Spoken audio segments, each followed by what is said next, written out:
Putin chose this war, and now he and his country will bear the consequences. We have purposely designed these sanctions to maximize the long-term impact on Russia and to minimize the impact on the United States and our allies. Our forces are not and will not be engaged in the conflict with Russia in Ukraine. When Russia invaded Ukraine, the United States had a clear response. It was not going to send American troops to fight Russians on the battlefield. But it will do everything it can to make Russia pay the price otherwise. When it comes to Taiwan, the US is neither as vocal nor decisive. Over the past 40 years, America has been ambiguous on whether it will defend Taiwan in case of a Chinese invasion. This seemed to change recently under President Biden. You didn't want to get involved in the Ukraine conflict militarily for obvious reasons.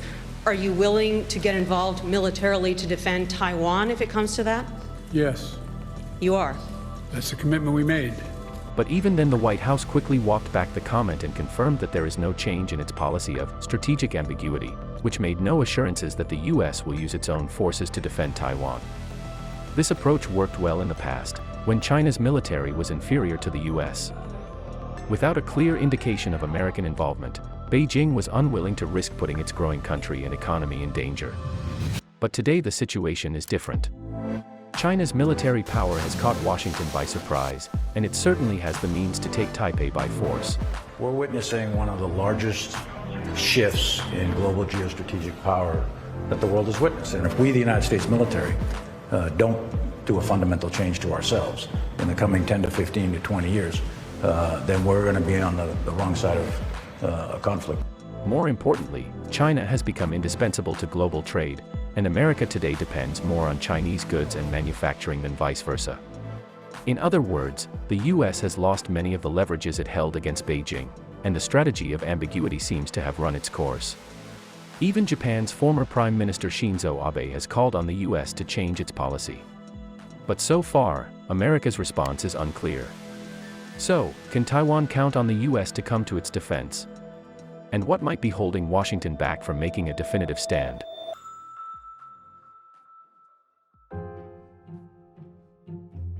China is unique in that it's not only a major trade partner but also the top lender to the US government. When Beijing opened its borders to the West in 1978, American businesses rushed in to take advantage of its vast market and low-cost labor. Since then, Chinese exports to the US have taken off, but US exports to China have consistently lagged behind. This creates what economists call a trade deficit. Just like a business that spends more than it generates, the US needed to finance this shortfall, which it does by issuing bonds to the American public. China became the top buyer of these bonds, which helps the US economy grow and in turn buy more of its goods. This relationship benefits both parties, and today China owns more than $1 trillion of US debt.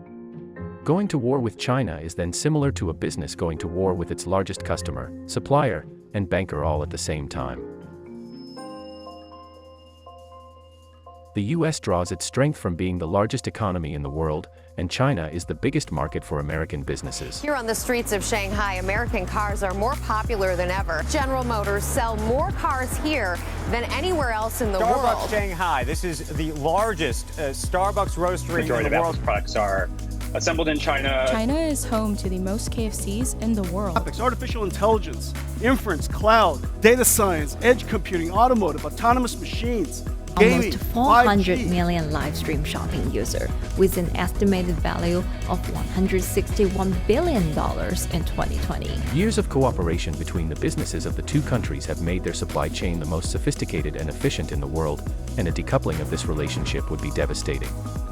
When President Trump initiated tariffs on Chinese imports in 2018, American businesses lost $1.7 trillion in market value. More recently, supply chain disruptions in China have driven inflation in the US to record high levels. Defense contractors to the US government also stand to suffer from any potential danger to trade relations. China supplies 80% of America's rare earth mineral imports and 35% of its electronic components. These raw materials are used directly in military applications ranging from the production of fighter jets to space rockets. Any risk to trade relations between the two countries will not only have an impact on civilians in terms of price increases and product shortages, but also on national security.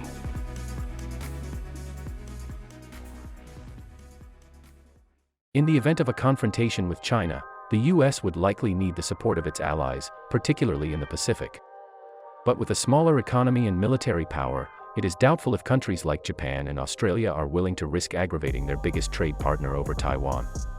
Both countries depend heavily on maritime trade, and a Chinese blockade in the region could have a direct impact on their economies. China has also been building its own alliance to counter American deterrence efforts, particularly in the Middle East and Asia. When President Trump reimposed sanctions on Iran in 2018, Beijing took the opportunity to sign a 25-year agreement with Tehran to invest upwards of $300 billion in its oil industry.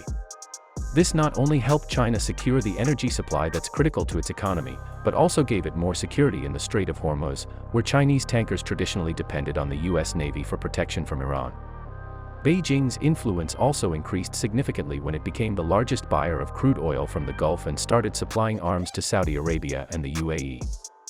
All of these efforts reflect China's biggest ambition, to revive the ancient Silk Road and lead the world in areas ranging from trade to healthcare and infrastructure. With promises of greater economic and development opportunities, these investments are making it increasingly harder for countries to turn away from China.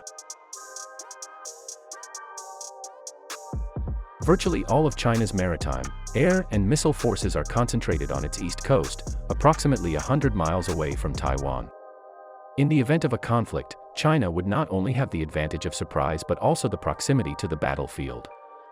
Even if the US were able to guard against the initial assault, it would likely have to station its forces on the island to protect against future counterattacks. American and Taiwanese forces would also be within a striking distance of China's land missiles, and a maritime blockade could make the logistics of supply and reinforcements difficult. Similar to Afghanistan, China could also draw out the war that would drain American resources and lead to prolonged instability in the region. This could encourage other actors such as North Korea, a close Chinese ally, to capitalize on the situation and get involved, which would further escalate the conflict and could potentially open the US to war on multiple fronts. If war is a battle of wills, China not only has the time but also the means and tactical advantages to achieve its vision.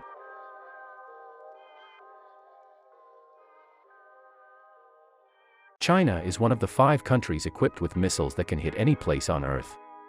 While the Chinese government has tended to expand its influence through economic and diplomatic means, it has also been scaling up its missile systems dramatically. A hypersonic missile that can theoretically go into space and then come down with a nuclear bomb, escaping our ability to knock it down. Is that something I should be worried about, or all Americans should be worried about? Well, what you saw, and I don't want to get too much into the classification of what we saw, but what we saw was a very significant event of a test of a hypersonic weapon system. And it is very concerning. I think I saw in some of the newspapers they used the term Sputnik moment. I don't know if it's quite a Sputnik moment, but I think it's very close to that. By confronting China, the US would not only be fighting a costly war but one that could be potentially existential. Because of this, American officials have repeatedly urged Washington to prioritize trade and national security over foreign interests. Chinese officials have also warned the US to not get involved over Taiwan, which it considers an internal affair. But so far, sentiment in Washington is mixed. On the one hand, Taiwan is an embodiment of Western values in the Pacific, and both countries have long shared a close relationship. Taiwan is a symbol of what a free market system can create. You are to be applauded for your commitment to freedom and to fair elections and to free market growth.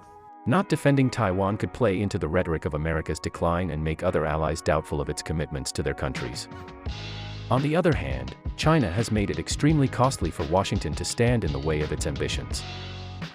The question today is not whether the US should defend Taiwan, but whether it is willing to shoulder the consequence of confronting China. 中方必将采取坚定行动，维护自身主权和安全利益。我们说到做到。